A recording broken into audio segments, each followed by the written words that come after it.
So dear student, diploma वालों, आज organic chemistry inorganic chemistry में अपन बात कर रहे हैं सेडेटिव हिप्नोटिक्स की। सेंट्रल नर्वस सिस्टम को जो ड्रग्स अफेक्ट करती है उनमें आपके बात करेंगे सेडेटिव और हिप्नोटिक्स क्या होता है। सेडेटिव्स क्या होते हैं आपको आप में से कोई जानता है क्या? What is the sedative?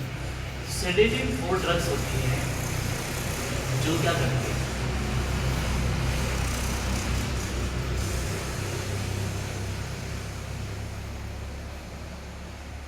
Sedative are the drugs वो रिड्यूस करती है एक्साइटमेंट एंड काल्म, ठीक है, and calm without inducing sleep, without inducing sleep. Okay, so ये क्या होते हैं? ड्राउसीनेस में भी प्रोड्यूस, ठीक है। तो सेडेटिव्स वो ड्रग्स होती है जो क्या करती है, एक्साइटमेंट एंड काल्म को क्या करती है, रिड्यूस कर देती है, आपको नींद आए बिना ही, ठीक है। तो वो ड्रग सेडेटिव्स होती है। Sedation also involves depression and respiratory responsiveness to any level of stimulations. Sedations भी आल्सो इसमें अकर्स हो सकता है। अब अपन बात करेंगे हिप्नोटिक्स की। एक्चुअली क्या है कि हम फार्माकोलॉजी में इसको बहुत ही डीप से पढ़ेंगे जो आपके अगले साल है, इसलिए मैं आपको सिर्फ डेफिनेशन से अपर लेवल पे ही अपन बात कर रहे हैं। तो सेडेटिव्स क्या होते हैं कि these are drug induce and और मेंटेन स्लीप, ठीक है। ये ड्रग्स हिप्नोटिक्स क्या देते हैं, इंड्यूसर होंगे स्लीप्स के लिए, या फिर क्या करेंगे, जिनको नींद नहीं आती है ना उनकी नींद को मेंटेन करने के लिए ड्रग्स दी जाती है, ठीक है। दीज आर द इंड्यूसर और using for maintaining this your sleepiness. तो सेडेटिव हिप्नोटिक्स का ये दोनों सेडेटिव्स क्या हो गए, ये क्या करेंगे, रिड्यूस करेंगे आपका एक्साइटमेंट को, ठीक है। एक्साइटमेंट को रिड्यूस कर देंगे और उसके बाद में ये क्या करेंगे, काल्म और उसके बाद में फिर स्लीप इंड्यूस करेंगे। और ये जो सेडेटिव्स और हिप्नोटिक्स है ये क्या करेंगे, it's work as a sleep inducer और या फिर आपकी स्लीप को मेंटेन करने के लिए। और अगर यही फॉर्मुलेशंस, अगर यू कैन इमेजिन, अगर यही फॉर्मुलेशंस एक साथ में दे दी जाए पेशेंट्स को तो क्या होगा, what happen with the sedative and hypnotics, both are given in the combinations, ठीक है। अगर दोनों कॉम्बिनेशंस में देते हैं तो क्या होगा, तो sedative and hypnotics work similar to that CNS depression. ये क्या करेंगे, दोनों सीएनएस डिप्रेसेंट का काम करेंगे, ठीक है। Both are work as a CNS depressant, okay. So the only difference in the time action and dose action relations, इनका क्या है, एक ही काम होगा, time action and dose actions को, रिलेशंस को मेंटेन करना, okay. Time action and dose actions को मेंटेन करना। Those which have quicker onset action, shorter duration and steeper dose responsive curves are preferred as a hypnotic, while those are slowly acting drugs with flatter dose response curves are employed as sedatives. Hypnotics are given in the high dose and can produce general anesthesia, ठीक है। अब अपन बात करेंगे कि भाई अगर sleep बात करें तो स्लीप्स की क्या कुछ स्टेजेस होती है, यस, स्लीप्स की सम स्टेजेस आर देयर। कौन कौन सी स्टेजेस स्लीप्स की हो सकती है, लेट्स सी हियर। तो आपकी स्लीप्स की जो स्टेज होगी, स्टेजेस ऑफ स्लीप्स, उसमें आपका फर्स्ट जो आएगा स्टेज जीरो, आप उसमें अवेक, उल्लू जो रहता है ना वो स्टेज जीरो रहेगी। तो उसमें क्या होगा कि आप फेलिंग एस्लीप हो जाएंगे,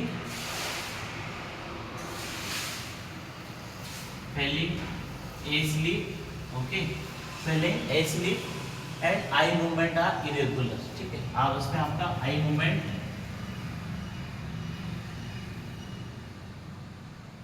इरेगुलर हो जाएगा, ठीक है। Falling asleep and eye movement is irregular. उसके बाद में स्टेज फर्स्ट में क्या होगा, डोजिंग होगी, डोजिंग्स में क्या होगा कि आई मूवमेंट्स आर रिड्यूस, आपकी आई मूवमेंट्स क्या होगी, कम हो जाएगी, eye movement reduce, eye movement आपकी कम हो जाएगी, okay. Eye movement is reduced but there may be burst of rolling, neck muscles relax, आपकी नेक मसल्स है वो रिलैक्स हो जाएगी। उसके बाद में जो आपकी स्लीप की स्टेज है सेकंड, स्लीप की स्टेज सेकंड में क्या होगा, अनइक्वल स्लीप, ताकि लिटिल आपकी आंखों की मूवमेंट है ना, लिटिल आई मूवमेंट, बहुत ही कम आपकी आई मूवमेंट होगी, वो लिटिल बहुत ही कम होगी, ठीक है, little eye movement, okay, little eye movement होगी, उसमें इजीली अराउजेबल्स होगा। उसके बाद में स्टेज थर्ड, स्टेज थर्ड में क्या होगा, stage third is also called deep sleep transitions, deep sleep, deep स्लीप्स में क्या होगा, डीप स्लीप तो आई मूवमेंट्स आर फ्यूअर, आपकी आई मूवमेंट्स होगी वो बहुत कम हो जाएगी, eye movements are fewer, eye movements आपकी बहुत ही कम हो जाएगी और इसमें सब्जेक्ट इजीली अराउजेबल्स रहेगा। तो ये आपकी जो बेसिक स्लीप्स की स्टेप्स रहती है, ये बेसिक स्टेप्स रहती है। एक स्टेप्स और रहती है आपकी स्लीप्स की स्टेज 4, स्टेज 4 में क्या होगा आपका, स्लीप की स्टेज 4, स्टेज 4 में क्या होगा, आप नींद में थे, आईज आर प्रैक्टिकली फिक्स हो जाएगी, फिक्स हो जाएगी, आईज फिक्स हो जाएगी, आपकी प्रैक्टिकली आईज फिक्स हो जाएगी, ठीक है, ये हिलना डुलना सब बंद हो जाए, subject are difficult to arouse. Stage 3 and 4 together are called slow wave sleep, ठीक है, 3 and 4 इसको साथ में लेंगे तो ये क्या कहलाएगी, स्लो वेव स्लीप, ये साथ में आपकी स्लो वेव स्लीप्स कहलाएगी। अब अपन क्लासिफिकेशंस की बात करें, क्योंकि स्लीप्स की 4 स्टेप्स होती है, 5 स्टेप्स होती है, 5 स्टेप्स में आपको नींद आती है। अब बात करेंगे कि जो ड्रग्स सेडेटिव हिप्नोटिक्स है वो कौन कौन सी ड्रग्स है और इनका क्या क्या रोल्स रहता है, कौन कौन सी टाइप्स में कौन कौन सी, तो आपको है ना इसका क्लासिफिकेशंस बहुत ही जरूरी होता है आपको पता होना, क्योंकि अगर क्लासिफिकेशंस पता होगा ना then it should be very good for you, ठीक है। तो अब बात करेंगे जैसे फर्स्ट आपकी ड्रग्स आती है इसमें, वो आपकी फर्स्ट आती है इसमें बार्बिट्यूरेट्स, ड्रग्स क्लासिफिकेशन, तो उसमें आपकी फर्स्ट आएगी बार्बिट्यूरेट्स, ठीक है। बार्बिट्यूरेट्स में कौन कौन सी ड्रग्स आती है, बार्बिट्यूरेट्स आपके कुछ बार्बिट्यूरेट्स लॉन्ग एक्टिंग होंगे, कुछ शॉर्ट एक्टिंग होंगे, या फिर कुछ मल्टीपल या फिर अल्ट्रा शॉर्ट एक्टिंग्स होंगे। तो इनका जो अलग अलग टाइप्स का है, अलग अलग टाइप्स की क्लासिफिकेशन है वो हमें पता होने ही चाहिए, क्योंकि बार्बिट्यूरेट्स ये सारे के सारे इसकी एक्टिविटीज़ हमारे शरीर के लिए रेस्पॉन्सिबल्स रहती है। तो बार्बिट्यूरेट्स के बारे में we have to know about them very wells, ठीक है। तो बार्बिट्यूरेट्स की बात करें तो उसमें आपका फर्स्ट जो आएगा long acting barbiturates. Long acting barbiturates कौन कौन से हैं, कोई जानता है क्या आप में से, can anyone know about this long acting barbiturates, कोई आप में से जानता है क्या लॉन्ग एक्टिंग बार्बिट्यूरेट्स कौन कौन से हैं, इनकी क्या एप्लीकेशंस हैं। तो लॉन्ग एक्टिंग बार्बिट्यूरेट्स में आपका आता है फर्स्ट जो आपका बार्बिट्यूरेट्स आएगा वो होगा आपका फिनोबार्बिटॉन, ठीक है। तो अपन लॉन्ग एक्टिंग बार्बिट्यूरेट्स में आपके आएंगे, फर्स्ट जो आपका आएगा लॉन्ग एक्टिंग में फिनोबार्बिटॉन, ठीक है। लॉन्ग एक्टिंग में आपका आएगा फिनोबार्बिटॉन। फिर आपका शॉर्ट एक्टिंग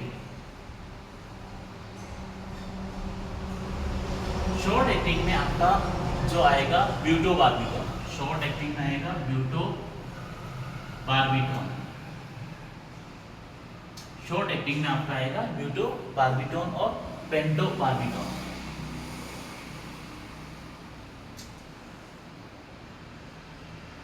ब्यूटोबार्बिटॉन और पेंटोबार्बिटॉन। और अल्ट्रा शॉर्ट एक्टिंग में अल्ट्रा शॉर्ट एक्टिंग्स में आपका आएगा थायोपेंटॉन,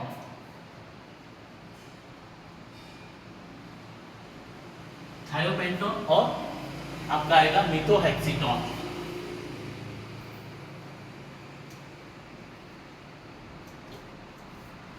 उसके बाद में नेक्स्ट जो आपका क्लासिफिकेशन आएगा वो आएगा आपका बेंजोडायजेपिन्स। बेंजोडायजेपिन्स में आपका फर्स्ट जो आपका आता है हिप्नोटिक्स। हिप्नोटिक्स में फर्स्ट बेंजोडायजेपिन्स में आपका आएगा डायजेपाम,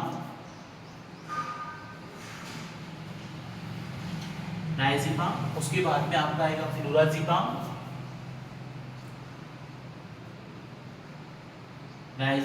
फ्लोराजेपाम और नाइट्राजेपाम।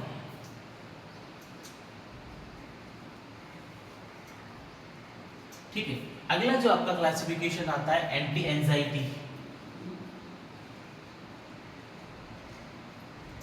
एंटी एंजाइटी ड्रग्स में आपकी जो ड्रग्स आएगी वो आएगी एल्प्राजोलाम। बहुत ज्यादा लिखी जाती है एल्प्राजोलाम, लेकिन ये क्या है कि शेड्यूल एक्स की ड्रग है, नार्कोटिक्स में भी आती है, तो इसको ना विदाउट प्रेस्क्रिप्शन देना आजकल काफी टफ हो गया है। उसके बाद में आपकी एंटी कन्वर्जेंट।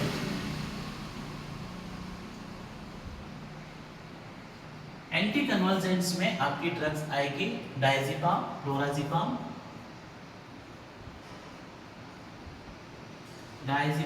लोराजेपाम। ठीक है, ये आपके एंटी कन्वर्जेंट में आएगी। अब आपकी जो थर्ड जो आता है नॉन बेंजोडायजेपिन्स। इनमें बेंजोडायजेपिन्स प्रेजेंट्स नहीं होते। वो ड्रग्स आपके कौन कौन से होते हैं? तो उसमें ज़ोपिक्लोन, ठीक है, आपकी ज़ोपिक्लोन होगी, ज़ोलपीडिन होगी,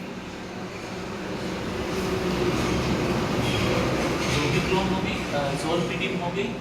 उसके बाद में आपकी जो नेक्स्ट जो ड्रग्स आएगी वो आएगी लोराजेपाम। ठीक है, कि जो आएगी लोराजेपाम। एक्चुअली क्या है कि ड्रग्स एक दूसरे की ओवरलैपिंग करेगी, क्योंकि अलग अलग क्लासिफिकेशंस में ये केमिकल फॉर्मूलाज में तो ये प्रेजेंट्स रहेगी। उसके बाद में अपन बात करेंगे अदर सीएनएस डिप्रेसेंट। नेक्स्ट जो आपका क्लासिफिकेशन आएगा अदर सीएनएस डिप्रेसेंट। कौन कौन सी ड्रग्स है जो अदर्स में कंसीडर करते हैं लेकिन सीएनएस को? तो आपका जो फर्स्ट आएगा क्लोरल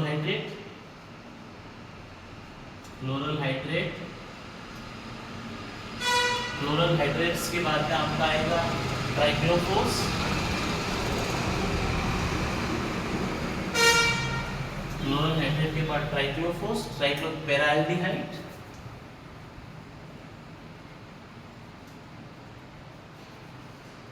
पेराएल्डिहाइड्स के बाद में आपका आएगा ग्लूथीमाइड, ग्लूथीमाइड्स के बाद में नेक्स्ट मेथाक्यूइन एंड मॉर्फिन। तो ये आपके अदर सीएनएस डिप्रेसेंट्स में एक्टिंग ड्रग्स है। तो मोस्ट प्रोबेबली आपके जो सेडेटिव हिप्नोटिक्स का है यही क्लासिफिकेशन है और यही ड्रग्स अपन काम में लेते हैं। तो गाइस यहाँ तक कोई डाउट है तो यू कैन आस्क अस, क्योंकि हम लोग फिर ना एक एक ड्रग्स का क्लासिफिकेशन वाइज बात करने वाले हैं।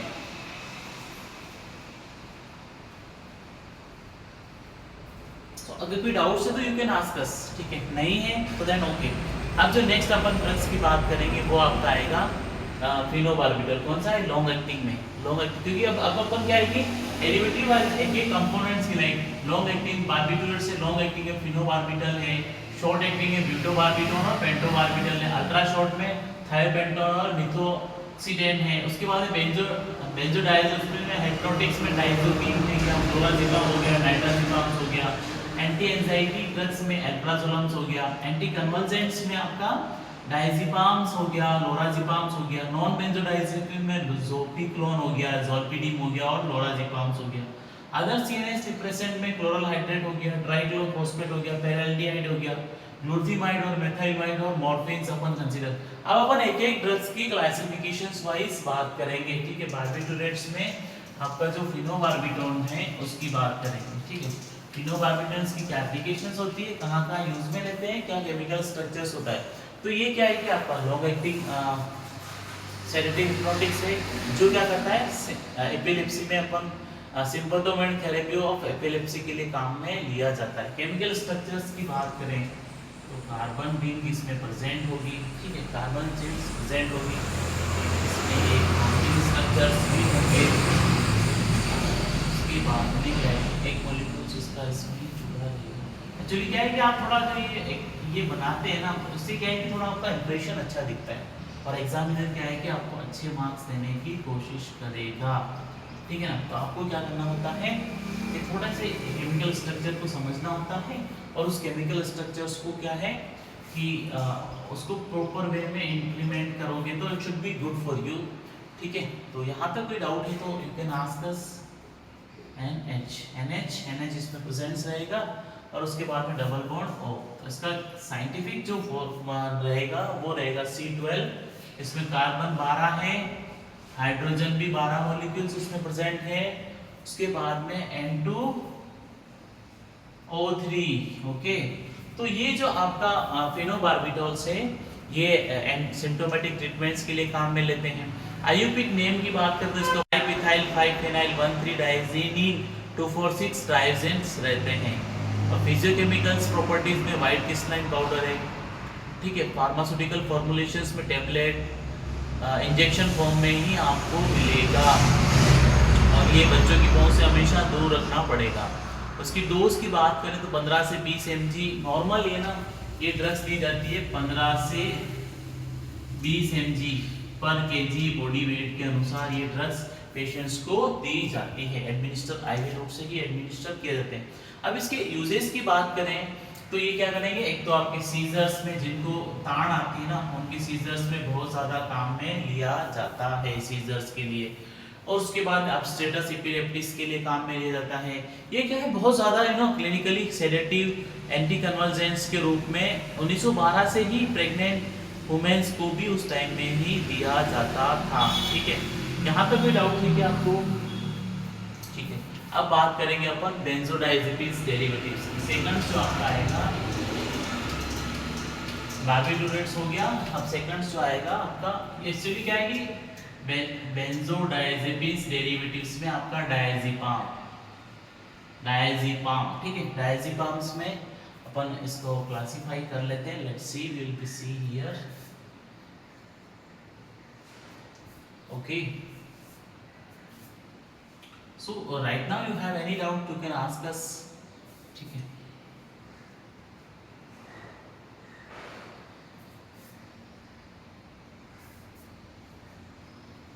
एंड बॉन्ड होगा, उसके बाद में यहाँ पे आपका एक मॉलिक्यूल्स कहाँ पे हाइड्रोजन होगा और एक ऑक्सीजन यहाँ पे प्रेजेंस रहेगा। उसके साथ में ही एक मॉलिक्यूल्स आपके रिंग बेंजीन रिंग यहाँ पे structure wise we can show represented. तो डायज़ेपाम से उसका फॉर्मूला रहेगा C16। हाइड्रोजन के मॉलिक्यूल कितने रहेंगे, हाइड्रोजन के मॉलिक्यूल 13 रहेंगे, CINO3, ठीक है। ऑक्सीजन के 3 मॉलिक्यूल्स प्रेजेंट्स CIN2O, ठीक है। 2 मॉलिक्यूल्स इसके प्रेजेंट्स रहेंगे। तो इसकी जो बात करें साइंटिफिक नेम्स की तो इसमें 7 क्लोरो प्रेजेंट रहेंगे, 1,3-डाइहाइड्रो 1 मिथाइल 5 फेनाइल 3H14 डाइबेंजोइन 2 ऑन, इसका ये साइंटिफिक नेम है, आयुपिक नेम है। ये जो फॉर्मुलेशन है व्हाइट येलो रहेगी, ऑडियोलेस क्रिस्टलाइन पाउडर रहेगा, ठीक है। फार्मास्यूटिकल फॉर्मुलेशंस की बात करें तो ये टेबलेट भी आती है, इंजेक्शंस भी आते हैं और रेक्टल जेल्स भी आते हैं, ठीक है। इसकी यूज़ क्या करेंगे, एंटी एंजाइटी में, अल्कोहल विड्रॉल के लिए, दारू जिनको बंद करना होता है ना, जिनको दारू बंद होता है उनको डायज़ेपाम दे देते हैं तो वो क्या है कि दारू पीना छोड़ देते हैं, ठीक है। उसके बाद में ये क्या करेंगे, मसल रिलीव्स के लिए यूज में लेते हैं। तो इसका मोटा मोटा यही एप्लीकेशंस रहता है। अब बात करेंगे नाइट्राज़ेपाम्स की। तो यहाँ तक कोई डाउट्स है कि आप लोगों को नहीं, ओके।